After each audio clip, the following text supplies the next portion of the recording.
Bismillah ar-Rahman ar-Rahim. In this, we are going to do the 9700 biology paper double two, which is paper 2-2, which is, of course, one of the variants of the paper 2. And this is a paper which is for 1 hour and 15 minutes. I previously handled the first three questions.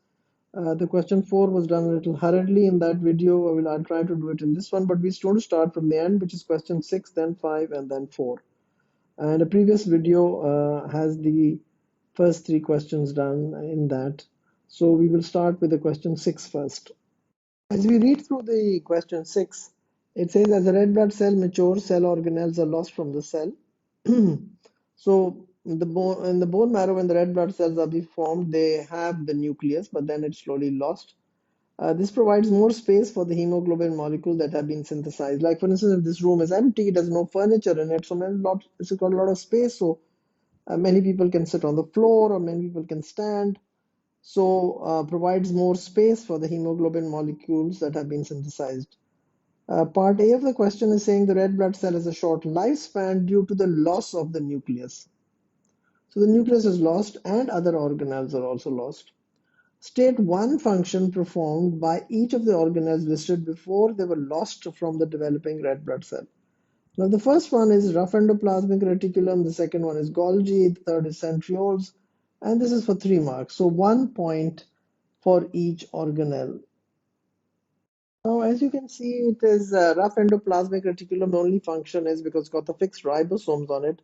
So that will be protein synthesis. Golgi body modifies, packages, but basically it's modification, or you could have said post-translational modification, or you can even give an example of it if you feel you know some examples. So you could say processing of proteins. So either you could say modification or processing of proteins and lipids or lipids. And then centrioles, naturally, centrioles function is only the formation of the spindle fibers. So any of these 1 point each, so you give me and you get your 3 out of 3 in this. Now the rest of the question was a very direct question. State the most appropriate term to match each of the descriptions A to C. A, the part of the heme group that binds oxygen in each hemoglobin polypeptide. Now that is only iron. So iron, or if you said Fe,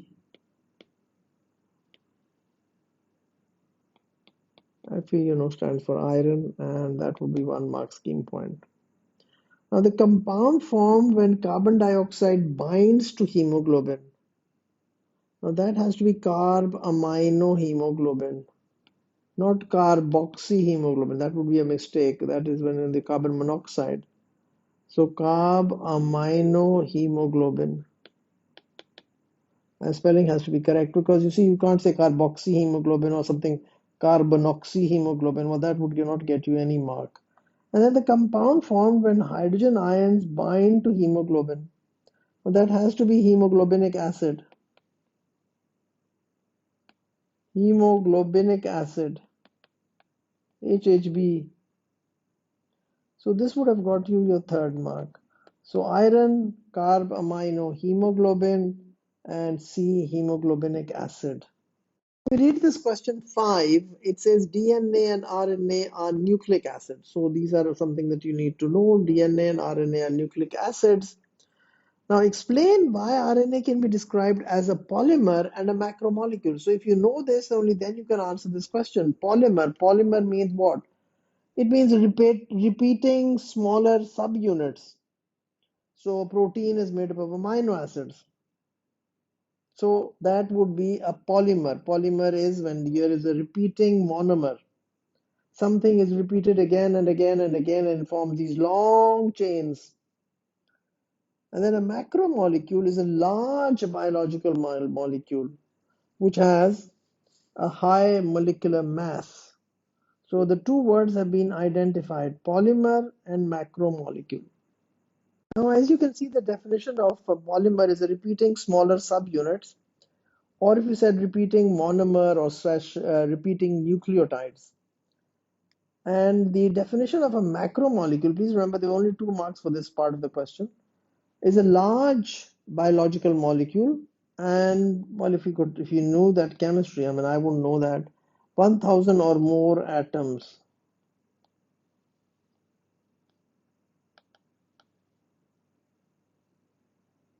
or you could have said high molecular mass.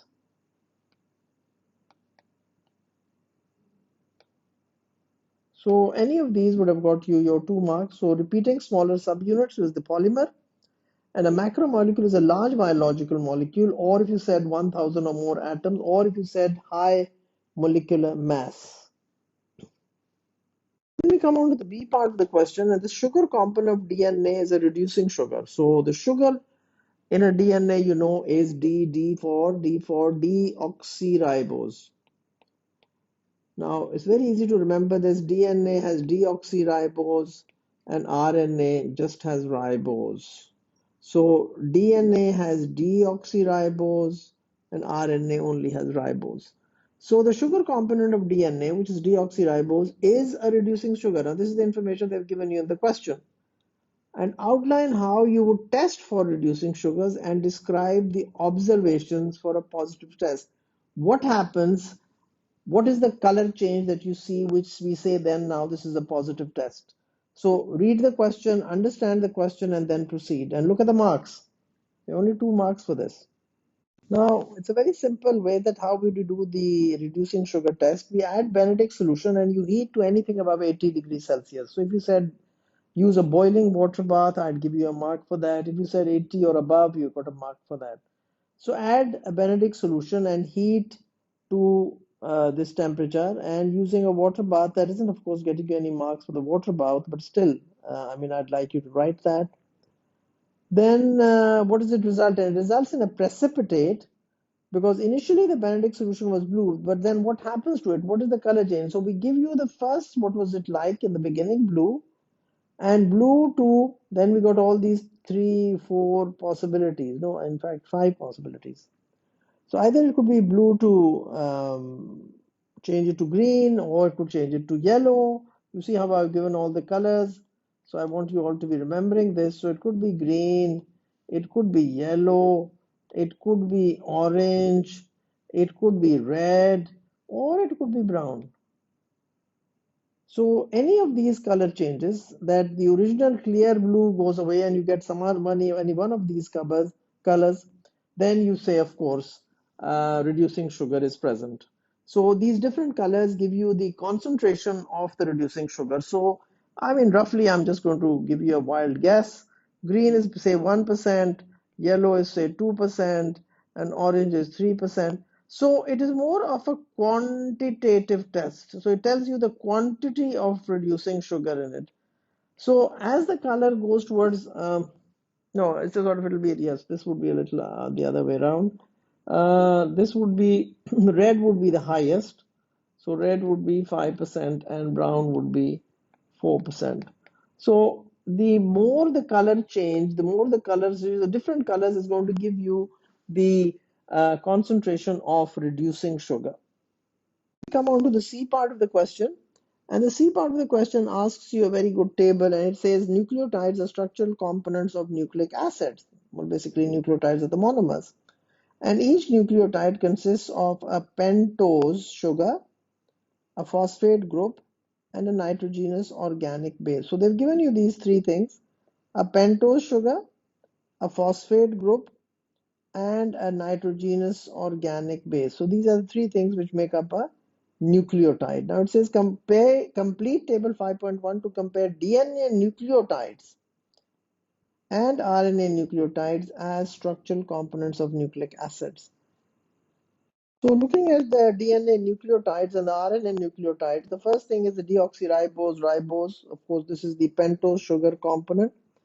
Then the purine basis, if you remember, is AUG. Adenine, uracil, but uracil is not in DNA, it is in RNA. So adenine and guanine, that is why this would get you 1 mark, purine basis. And of course, in this also, it is adenine and guanine.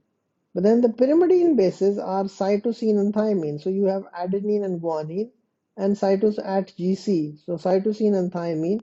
So this would be the pyrimidine bases in the DNA nucleotides. But in the important thing is that what do we see in the RNA nucleotides? Well, we see a cytosine and we see a uracil.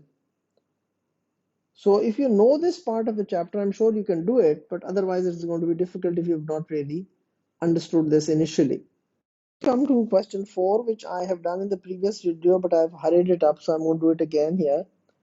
Viruses share common structural features. Some viruses, such as human immunodeficiency virus, which is HIV, also have an outer envelope as part of their structure. Outline the key structural features of viruses. So viruses basically has, very simple, it has a sort of a protein coat. Doesn't have a cell wall or a cell membrane. It just has a protein coat. No cell wall, no cell membrane. You can write that as well, but of course I would prefer you to say not no, but tell me what it is. So protein coat, then it has something else in it. And this something else in it is a nucleic acid. So what are DNA and RNA? The nucleic acid. So if you said nucleic acid, well, you'd get a mark. Then if you said no, I mean, you knew a little more and you could said DNA or RNA. Yeah, because there are two types of viruses. One which is called the retrovirus, which is RNA, and one which has the DNA. So what we need to understand is either it's going to have the DNA or it is going to have the RNA. So there's or in between here. DNA or RNA. And naturally, the other point is it's going to be acellular.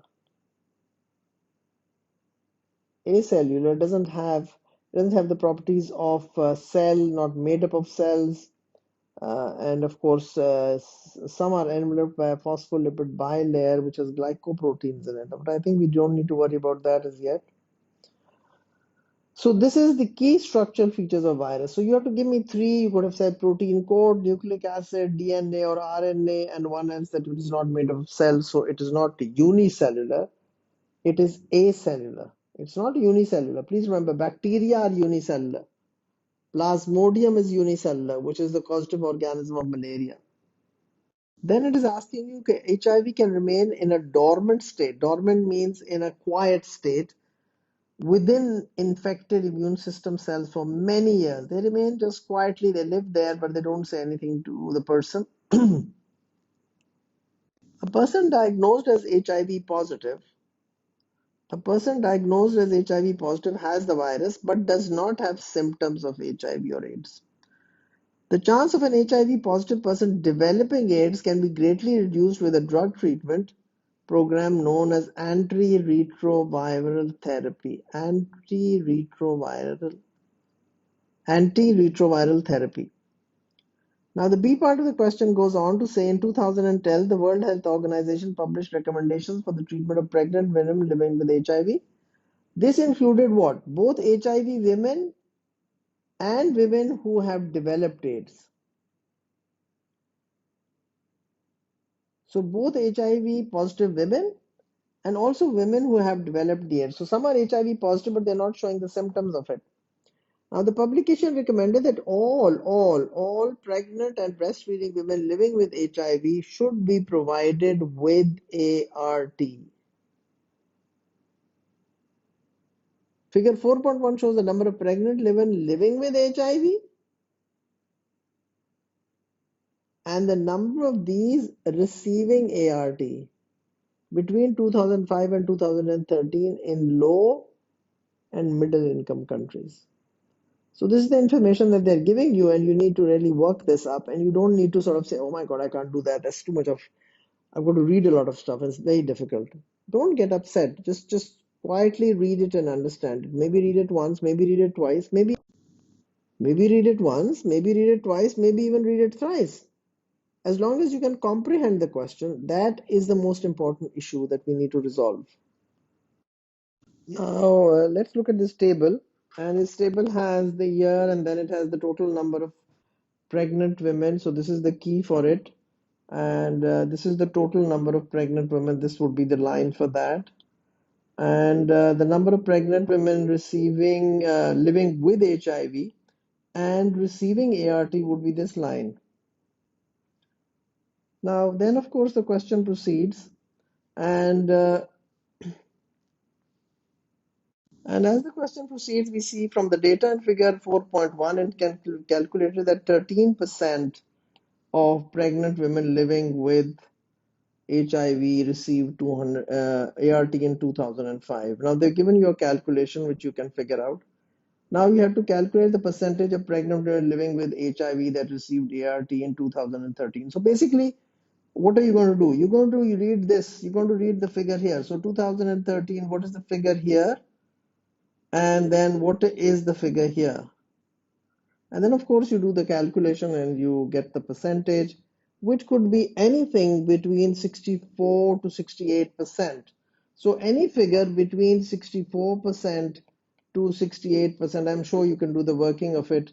And as I have done the working of it, it is very simple. I came up with 960,000, and then the other figure was 1460,000, and so I just cut this also 1460 divided by 960, and you got the figure of 66%.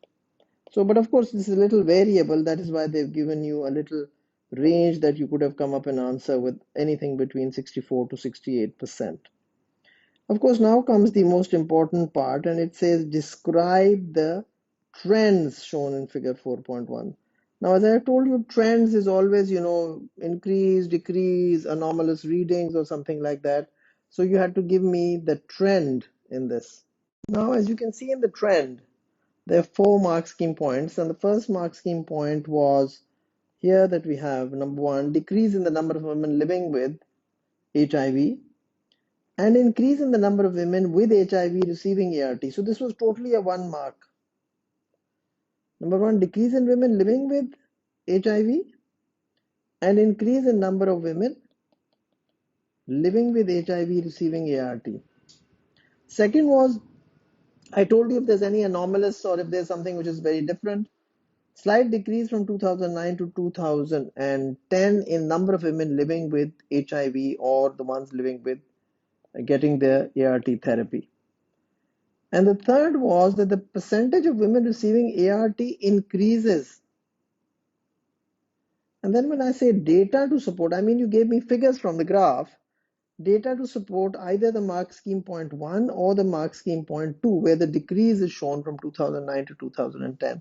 So if you gave me any of the data, you give me the figures, the exact figures. So what I would do is I would write the figures on the graph.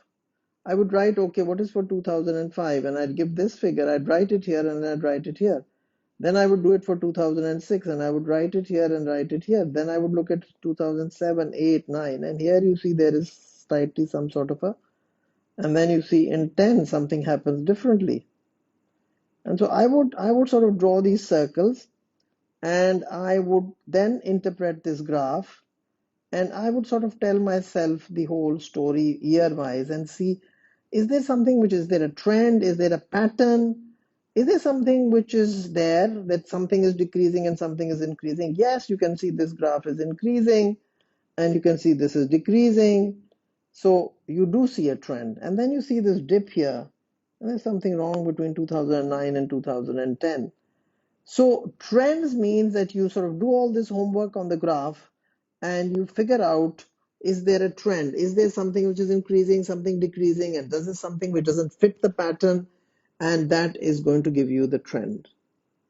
Now, this part of the question is to suggest and explain the global importance of providing ART to all pregnant and breastfeeding women with HIV. Naturally, I mean, if these women get the treatments, then they are not going to be passing it on to their child, because if they are breastfeeding, they can easily give it to the child. And if they're pregnant, well, then of course the virus can cross the placenta.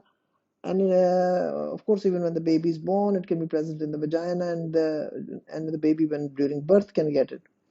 So mother to child transmission will be stopped because these women will get ART and they will be then treated for this virus. Then number two, reduces the number of HIV positive women becoming ill or dying from the disease and leave the children as orphans. Then the child may grow up without HIV, because if the mother is getting the ART treatment, then the child is protected and may grow up without the HIV. And then, of course, healthy women can contribute to the workforce and they can, of course, look after their children. and that is a very positive thing, is that they can continue with a very normal life because they're getting the ART. And that is, of course, one of the positives about giving ART. Part C of the question is a very important question. Is in a person who has been infected with HIV-1, the most common strain of HIV, a sample of blood can be tested for the presence of the virus. One test that can only be used in the early stages of infection involves a monoclonal antibody. Monoclonal means one, clone means all genetically the same. Specific for P24, a structural protein present in the virus. So there is this virus, and then it has some sort of a protein coat, and these proteins are called P24. So figure 4.2 is a flow chart outlining the steps in the production of anti-HIV P24 monoclonal antibodies. Number one is step, you inject the mouse. Number two, you remove the cells from the mouse spleen, you obtain mouse myeloma cells. Now, these are, of course, cancer cells, and this, of course, you got from some mouse suffering from cancer.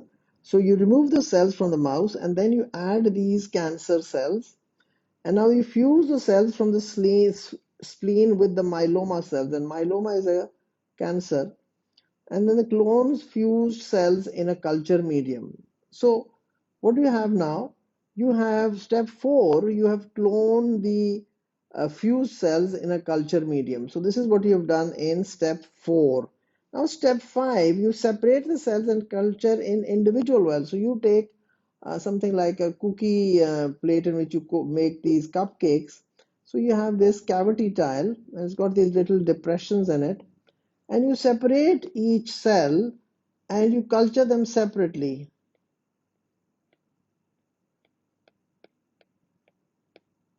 Now, what actually are you doing?